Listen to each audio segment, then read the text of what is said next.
বাংলাদেশের মানুষকে বিপদে ফেলার জন্য যে সকল সেই বট ফোর্স, সেই বট নেতা, সেই পিনাকি ইলিয়াস, সেই দুর্বৃত্তরা যেভাবে এই গণমানুষের নেতাকে ব্যাকফুটে ফেলে দেওয়ার চেষ্টা করেছিল, জনগণের ম্যান্ডেট থেকে দূরে সরিয়ে দেওয়ার চেষ্টা করেছিল, জনগণের সামনে অপমানিত করার চেষ্টা করেছিল, তাদেরকে মক্ষম জবাব দিতে চাই।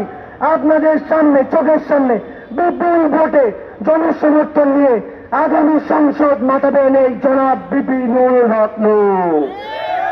এই বিপিনুল হক নূর সংসদে গিয়ে জনমানুষের কথা বলবেন, যারা যেখানে বেড অফ নোটিস করার চেষ্টা করবেন সেই মানুষের টুরি চেপে দেওয়ার জন্য তিনি একাই যথেষ্ট। ছাত্র অধিকার পরিষদের পক্ষ থেকে জানিয়ে দিতে চাই, আগামীর বাংলাদেশ নেতৃত্ব দিবে বাংলাদেশ ছাত্র অধিকার পরিষদ। আগামীর বাংলাদেশের কান্ডারে বাংলাদেশ ছাত্র অধিকার পরিষদ। এই ছাত্র অধিকার পরিষদের নাম ব্যবহার করে যারা দুর্নীতি করার চেষ্টা করেছিল, যারা দুর্বৃত্তগিরি করেছিল, সন্ত্রাসীগিরি করেছিল, তাদেরকে আমরা উঠে দিব এবং বাংলাদেশ ছাত্র অধিকার পরিষদ চিরজীবী হোক, ছাত্র অধিকার পরিষদ সফল কাম হোক। এই বলে আমার বক্তব্য শেষ করছি। সবাইকে ধন্যবাদ।